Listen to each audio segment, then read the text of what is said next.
How we feeling today, man? Happy Thursday. How y'all feeling? How y'all feeling? How y'all feeling? Let's pause the music for a second. Happy Thursday.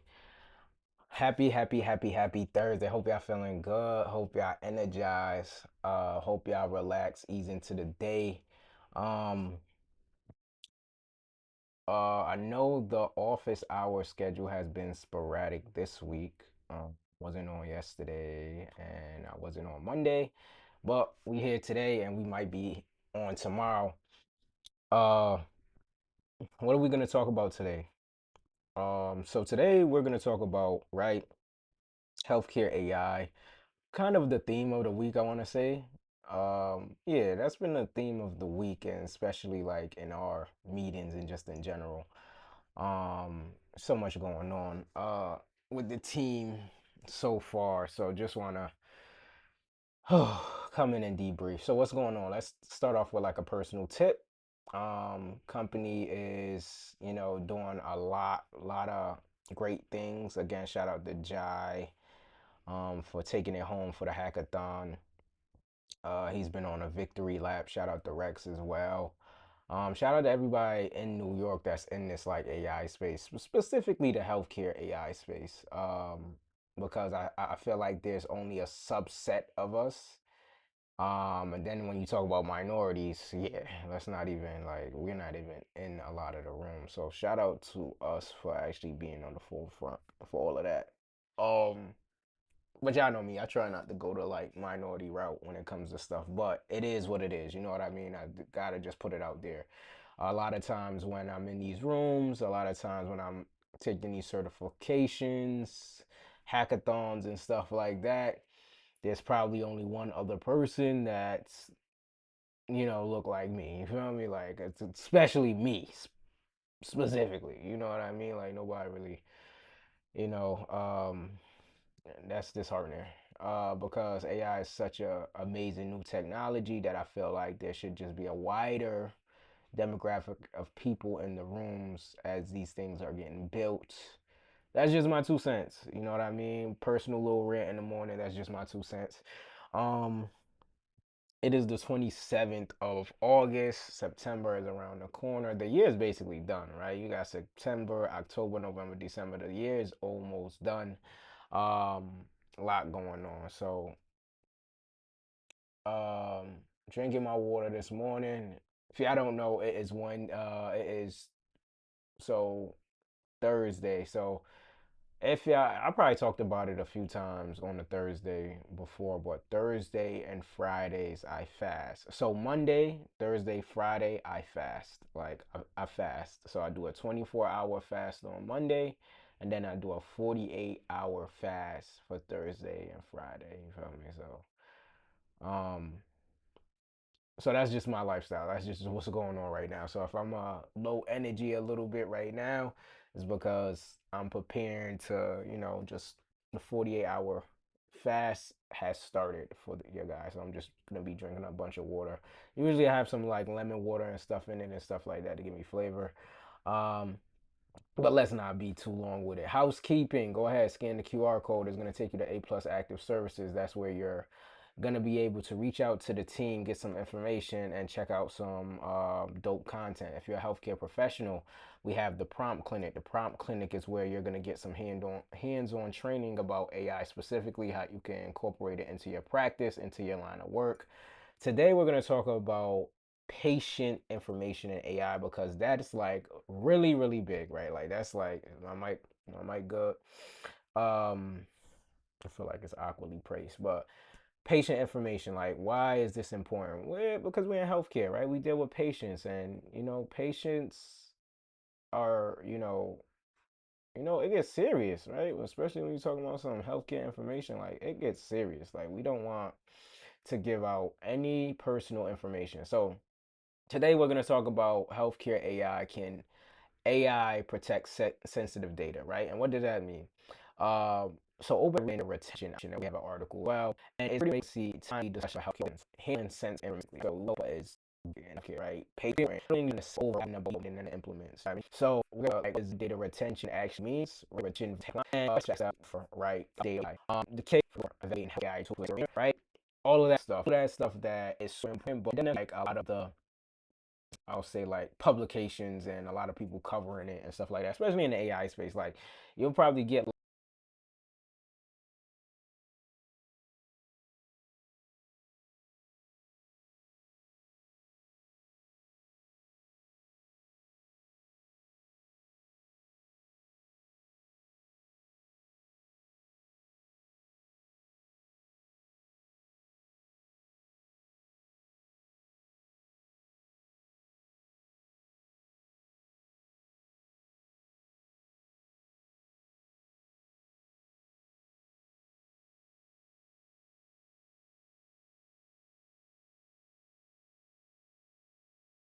like, oh, a leak happened, or oh, this happened, and oh, this happened. You know what I mean? But when it comes to actually like having like specific like conversations about this stuff, right?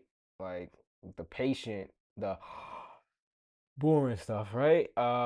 It doesn't really get publicized as much, unfortunately.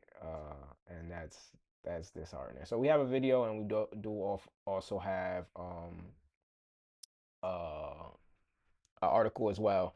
So just so you guys know, this isn't a brand new video. This is an older video from, I want to say, at the top of the year. We're just gonna revisit this because we really want to understand what is healthcare, right? Within AI, what does it mean? And actually, before I actually do that, let me go to my LinkedIn real quick and show you guys. I posted something uh yesterday. Was it yesterday? No, it might have been on Tuesday. I posted something on Tuesday. Let me see. Hey, if you guys are on the live, shout out to you guys. Okay, there we go.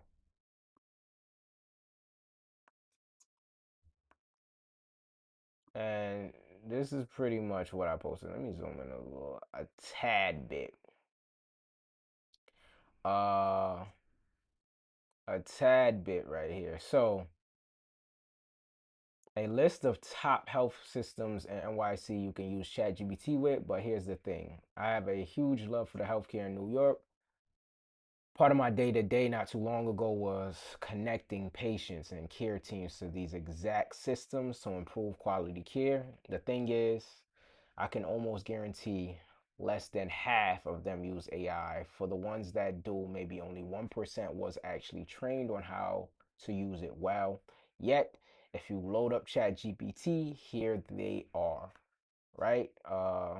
Here they are. So let's just go into this list real here. I know this is New York specific, but I feel like this is important. We're talking about HIPAA and healthcare AI and stuff like that. So here are some providers that are within New York that you can pretty much sync your data and your patient information with ChatGPT, and then you'll be able to kind of like navigate this.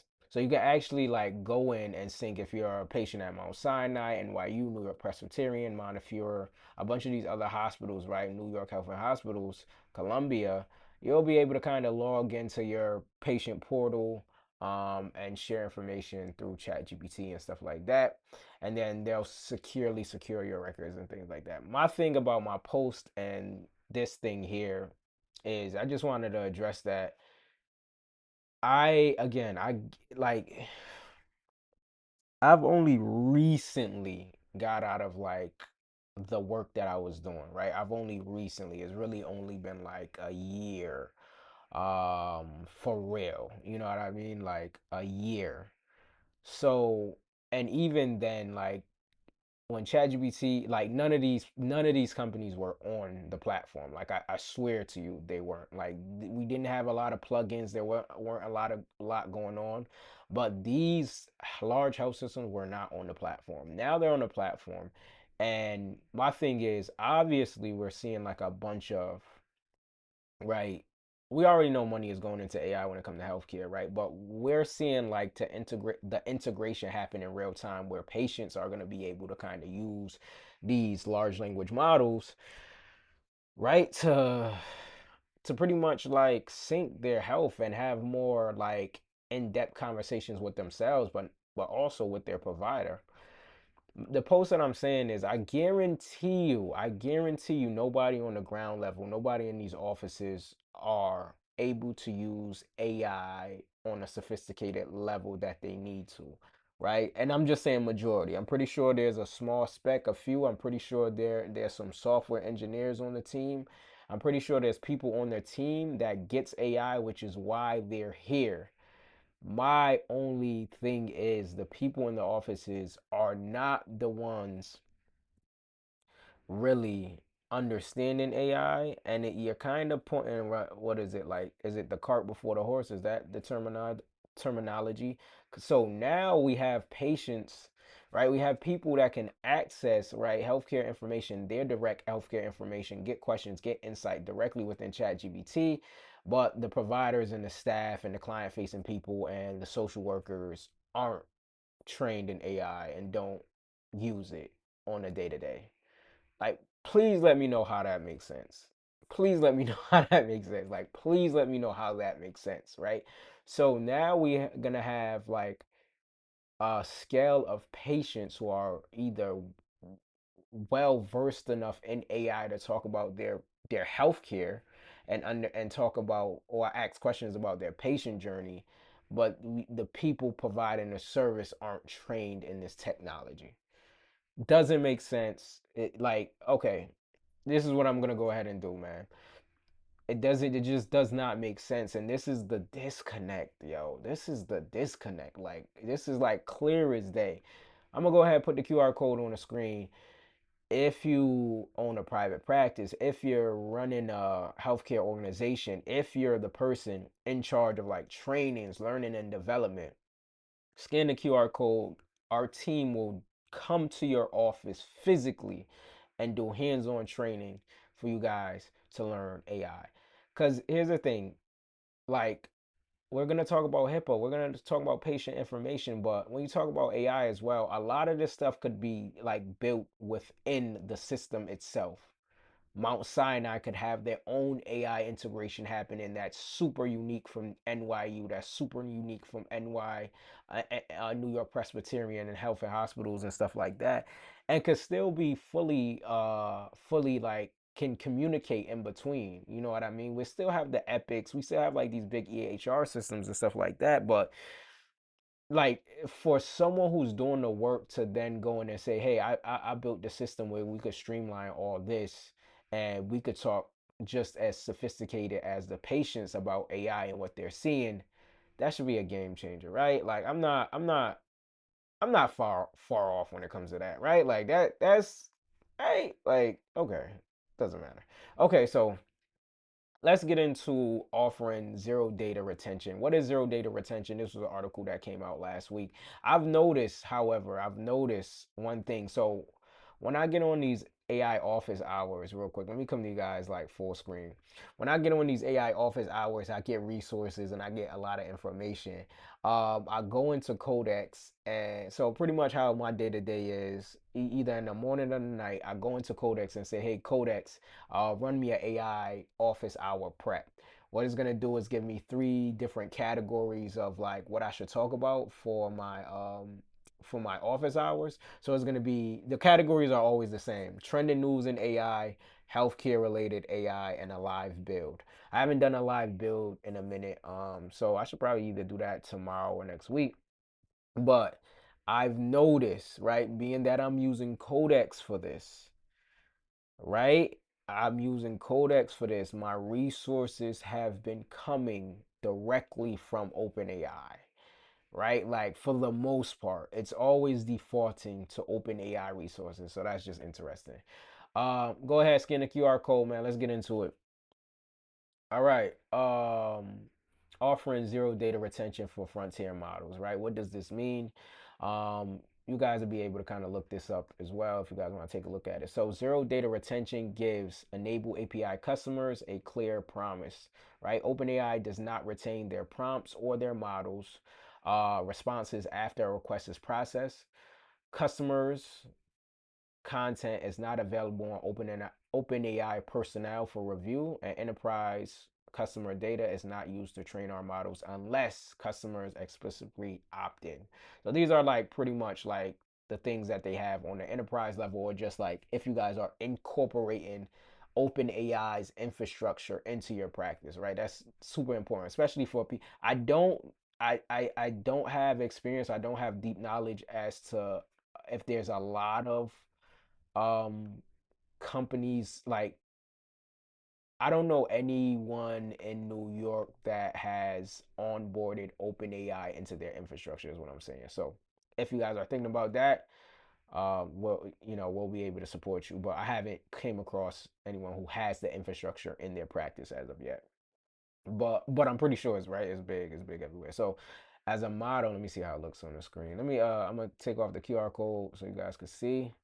As models take longer, more complex tasks, some serious risks may only become visible across multiple interactions. So existing ZDRs, so that is the zero data retention, only becomes visible across, so existing ZDRs, compatible safe systems, evaluations, each interaction individually. Today, we're previewing the private safety processing, which is designed to identify patterns across related interactions without giving OpenAI personal access to underlying content. So pretty much they're saying it was like, we're training our systems, we're training our model not to save the information, not to use the information for anything else unless the company opt into it.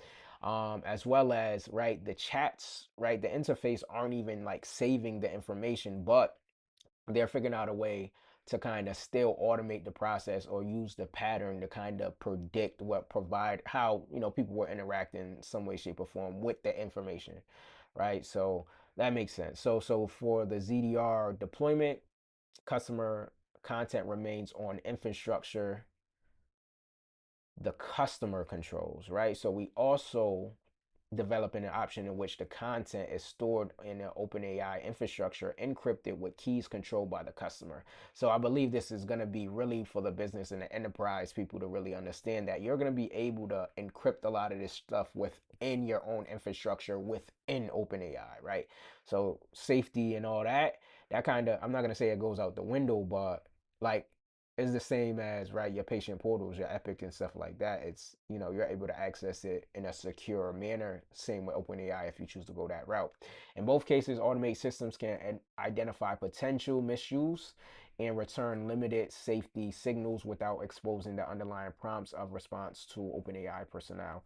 Now this is big because now I'm thinking about this in a different way, like where, right, say you're in a EHR or in like a Epic or something like that, and someone is in there making mistakes, or someone is up for renewal, or someone gets logged out or stuff like that. If you're an admin, right, and AI is like supporting you, maybe you'll get a ping when someone actually gets locked out, or when something looks like weird versus the provider actually pinging you and you seeing that they're locked out. I mean, the Epic is sophisticated where you can actually go in and see that stuff on the dashboard, but imagine you getting a Slack message every time something goes wrong within your system, right? So that agent is like constantly looking at your system.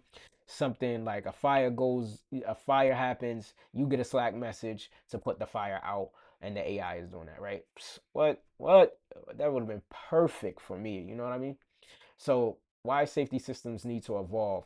The most serious AI safety risks are not always visible in a single interaction, so often potentially harmful interactions become clear only when multiple interactions are viewed together. So, when these things are interacting like on a day to day, right? Patient information going to one provider, to another provider, to a social worker, to the back end, to insurance. Like, how do we keep all of that safety? And that's pretty much what it's saying. Like when it starts to broaden its scope, this where you got to understand and incorporate the proper safeguards. So similar risks arise when bad actors repeatedly probe safeguards, right? Coordination across accounts or disuse treatment as routine research. Risk can also develop over the course of an agentic task, for example. If a system becomes misaligned with the user's intent by continually to act after being told to stop. I think that has a lot to do with sometimes hallucination, or just putting too much things in the slate in the chat, and sometimes you just gotta refresh. Um, right? Sometimes you just got to refresh the chat, how private safety process works. So, private safety processing on an automated protective already uses the ZDR and other deployments as existing ZDR compatible safety systems evaluation interactions individuals. Privacy safety processes extend those protections across related interactions, allowing automated systems to identify patterns without OpenAI personnel having access to related. So pretty much just predicting the patterns behind it, and if anything, any risk comes up, then it'll be able to flag it. Oh, is this a short article like that? Oh no, okay. So this is pretty much the content access control. So you start right here with the API request. For folks who don't know what API is, APIs, think of you have like the API, which is like the entire platform. Think of OpenAI API. It has like ChatGPT, Codex, a bunch of things on the back end. Anthropic has Claude Cowork, Claude Code, a bunch of these things. That's the API. What an API request is like how you might use an API key to get direct access, right? So you might need an Epic API for OpenAI. So you might need your Epic API key, right, to then get access within certain platform. If Epic allows you to use their API key, I don't really know. I wasn't doing AI with Epic at the time I was doing it, but a lot of these platforms have API keys. I'm pretty sure if you have like an IT staff, they know. But when it comes to IT and AI, bro, I'm gonna tell you. Hold on, let me come back to you guys full screen, full screen. When you're talking about AI and IT, do not think that they speak the same language. Do not think an IT person could do AI stuff. That is not the case. Like, I don't want y'all to ever think that that is the case. Now, if you have an IT person that's real versed in AI, then you good. But a lot of times, you put an AI person and an IT person in the same room, they have no idea what's happening. Promise you. There's IT people don't even know how. I can't even do half the stuff that I know how to do with AI. I'm just putting it out there, just putting it out there. So when companies, recruiters, right? All these people are looking, oh, I need to look for this software IT guy. And no, absolutely not. Absolutely not. You guys just saw the team won a hackathon.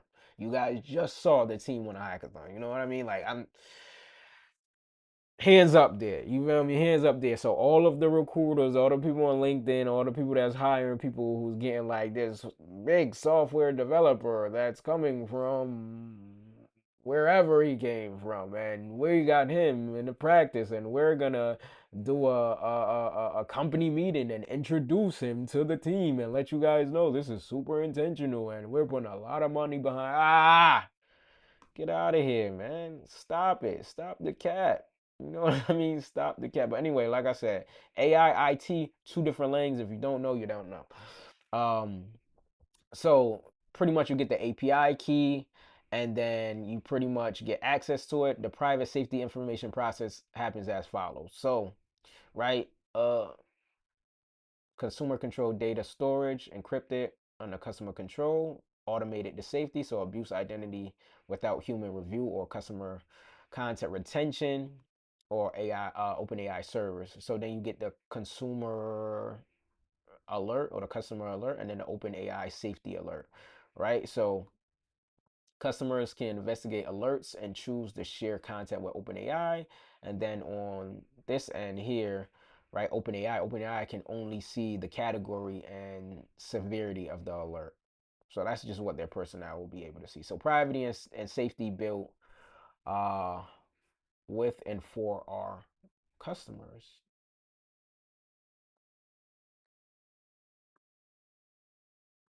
So these are actually companies that have integrated it and what they said. So like I said, I don't know any companies personally on my like in my Rolodex of people who's incorporated OpenAI into their infrastructure as of yet, but these are some companies here.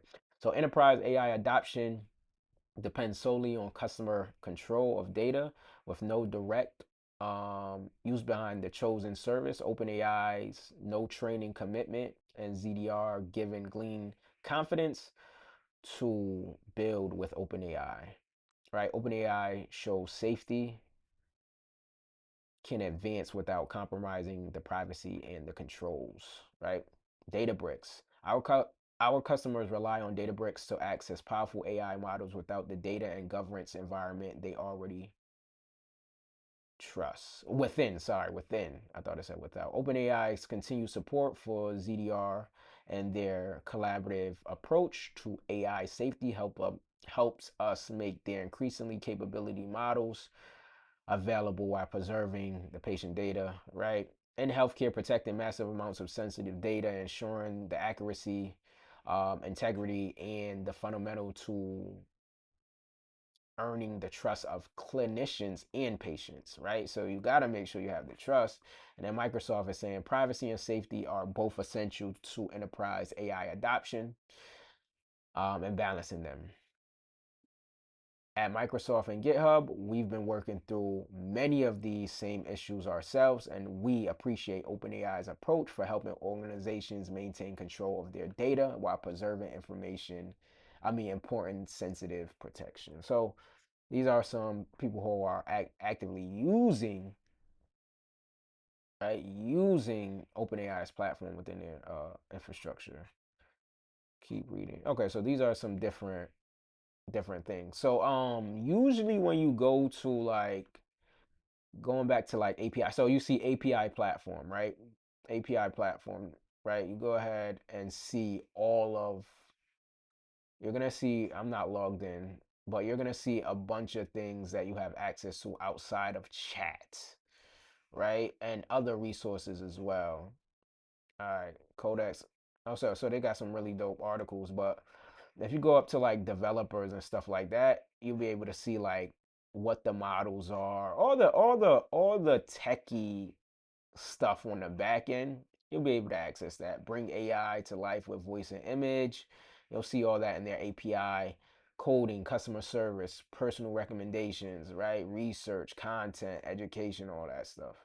So enterprise, you'll see that in OpenAI. I'm not sponsored with OpenAI, but I would love to do some type of collaboration with them. Not even gonna lie, because I do rock out with OpenAI. So going back to this video, this is a 45-second video. What the hell? So this was like 7 months ago. This was at the beginning of the year. This is when ChatGPT Health kind of first launched. Let's just watch this video and then we'll debrief and come back.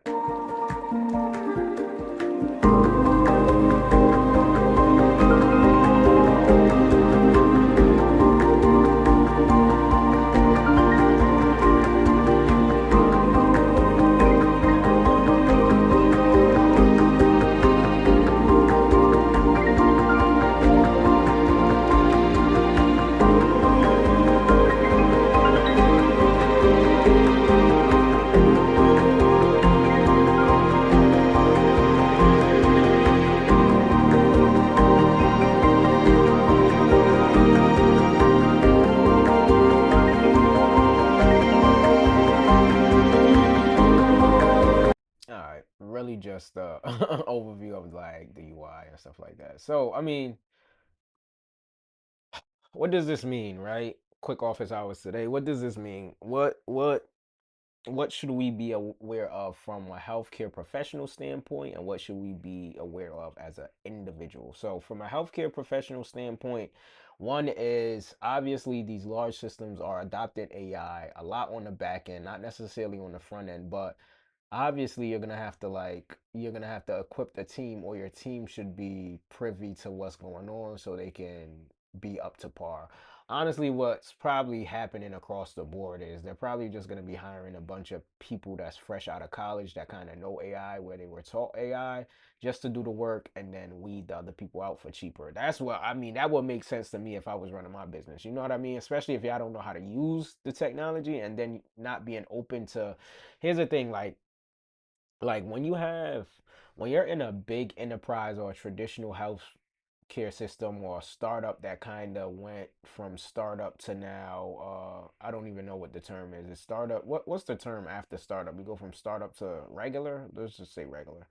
um so from startup to regular, you get people that are just used to doing things how they do things. Like 1,000%. Like you gotta even think of the back end, like the not the put age or anything, but there's a lot of older people running the show behind a lot of things, right? And I'm not gonna say older people aren't using AI because I know there's tons of older people than me using AI, right? But I'm saying when you're in the habit of doing things how you've been doing things forever, adopting something new is like like it's like my mom, for example. My mom isn't necessarily tech savvy at all, like at all. Like she's really just now starting to be on the internet in recent years, like within the last 5 years. I want to say I've been seeing her like on Facebook a lot more and stuff like that, and that's only Facebook, you know what I mean? But I can even imagine like what it was like when she was like really heavy in her career and like new technology was coming out, like the computer, and learn like I specifically remember, right, us getting our first computer in home, and she had a friend that knew how to type. I swear to God, like this was like the craziest thing. So we had a computer, and she had her friend come over. Her friend just on the computer, and like I remember like my mom sitting around her, I'm sitting around her as an infant, however old I am during that time, and we're like just amazed, like you just know how to like typing was crazy. You imagine how much you were getting paid to type at that. Oh my God, like what? I'm pretty sure she was getting like a lot of money because I've never even seen. First of all, computers weren't even like, at least in my home, like I didn't just have computers like that. Like it was a point in time where we had computers, and then AOL, right, and then dial-up internet and stuff like that. So reminiscing, dating myself, but I'm an OG. I'm a '90s baby. You know what I mean? So it's like you want to equip yourself with this skill, but you also want your team. Like if you're a growing practice, if you really thinking about growing your healthcare business to the next level, and you're not using like AI, it just doesn't make sense. Like it's weird to me. It's weird, like as to why wouldn't you be, not that you're not using it, it's like why wouldn't you invest in training your people to use it if we know that patients are gonna be using it in the future? Like it's kind of like I'm not gonna say predicting the future, but if you see like I'm pretty sure the person who invented bottled water, right? And this is like off track. The person probably was like, he probably was at a waterfall or whatever. I don't know how it came together. He was at a waterfall, probably seeing people like bring buckets and gallons over, right? Or or know that people travel across deserts or get super high. He probably was seeing buckets or whatever. And he's like, man, I'm seeing these people bring buckets of water for the tribe, man, for the tribe, like just, and they're dragging this, and it's so heavy, and it's just like, what, like, like, what if I just want to water for myself? And then he just said, bottled water, and then he's like, wow, I could travel with this, whoa, like, whoa, and then just, it just, whatever happened in that guy head, he just made bottled water, and he became a millionaire. I'm just saying,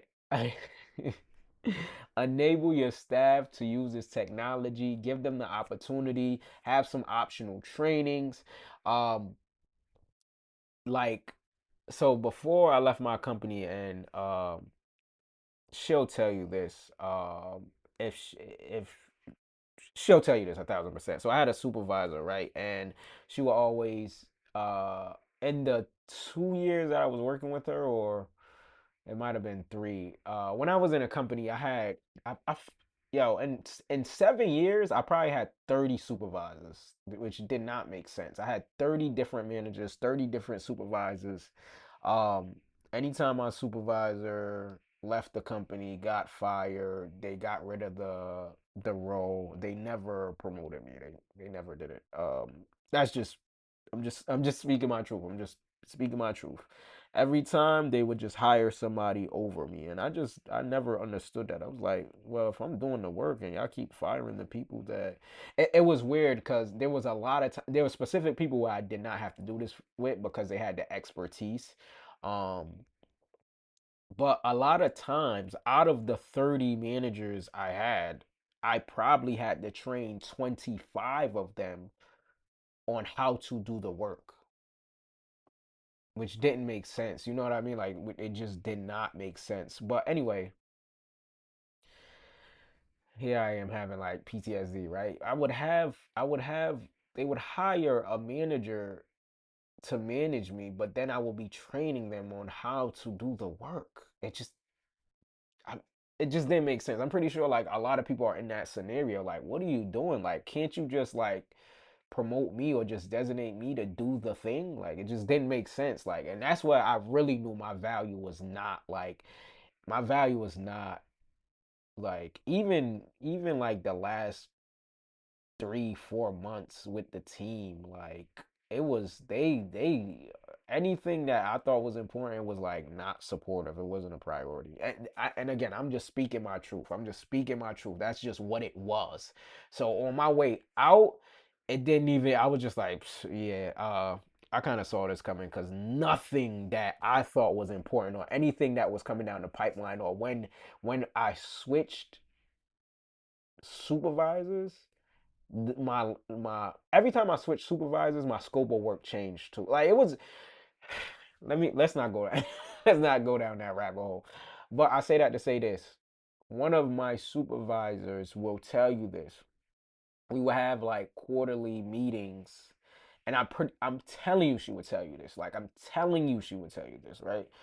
Um, and she's like, what are your future plans and stuff like that? What do you want to do? And I would tell her like, I want to start going to conferences. I want to start learning about this AI stuff. I even emailed the operations team like, hey, because I remember there was a point in time they were doing like tuition reimbursement. So I even inquired, hey, which I've never even used the tuition reimbursement program. I didn't even know how it works. So then I sent the email, hey, I'm interested in this AI program. I think it'll really help the company and the team.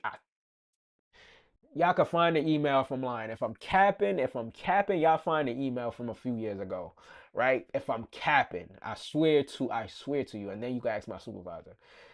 I sent the email. I said, "Hey, I'm interested in this program. I understand that we have a tuition reimbursement, set up.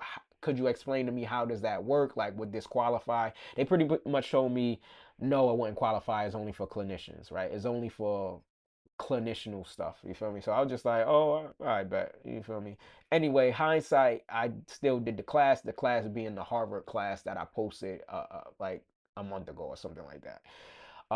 Still ended up putting my own money up and then doing the class because I really just thought it was an investment. And then, like in our quarterly meetings, we would talk about like future, and I would say, "Hey, I want to learn this AI stuff," and da da da. So on her way out, right as she's leaving the company, we do like one last maybe meeting, and she's like, "What's your future plans?" And I guarantee you, like, go into my file there. Like I wish I had access, or I wish somebody that could really verify this. They probably can't because I don't work for the company anymore. But go into my last few goals that I put for myself. I guarantee you AI is in there.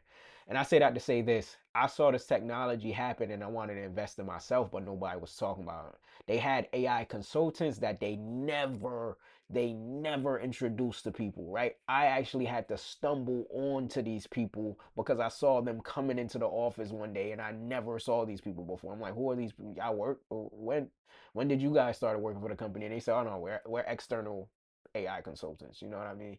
And I'm like, what? And this was like 3 years ago. 3 years ago, no cap. But I say that to say this, man. You might already have a great team. You might already have people that your patients love, that just love. Like your patients might love your provider, but they might love Susie, the front end staff, because she just remembers her name. She always has lollipops for the kids, and she's just a breath of fresh air every time you walk into the clinical office setting, right? And then you have this new technology that's kind of weeding people out because it could probably do Susan's job like quick and easy, but you don't want to get rid of Susan. Why not just train Susan how to use AI, right? That's just my personal 2 cents. Man, so we're gonna get started for the day. I have so much things to get done. We're gonna rock out with the team. This has been a great office hour. My little one didn't even wake up. He is tired. But happy Thursday. Hope you guys are getting to the bag, getting to the money, getting to the, you know, you know. This is what this office hour is gonna be like. It's gonna be like Anthony just talking how I talk because this is just who I am. No code switching for my minorities. We're not doing that. Scan the QR code. Um, I don't. Does that only apply to minorities? Probably no code switching at all, whether you're a minority or not. You feel me? No code switching. Scan the QR code is gonna take you to aplusactive.com. Um, the team is getting big. We are doing some amazing things. I'm happy and I'm grateful that you guys are here to witness it. If you're watching this live, if you're watching the replay, I personally appreciate you. Whether it's one person watching or zero person watching, I just want to give out this information. I gotta give out this game because they're not gonna tell you about it. They're not gonna invest in, like, if you thinking a company is gonna invest in you for the future, that's not gonna happen. You gotta invest in yourself for the future. And that's just me. That's just me coming from, right. Our infrastructure is different in the way we work, and Jai Kazara tell you, we're not. This is not a, hey, a 9 to 5 report back to me, tell me the KPIs and the metrics type of. No, you know what comes first? And they know too. Time with my son, time with my family, location freedom, financial freedom. Like, as long as we, and I think that's that's the secret sauce. If you could build a collective, right? I think companies in the future now are gonna go from this co-worker, colleague environment type where you're just going to be making money with your friends.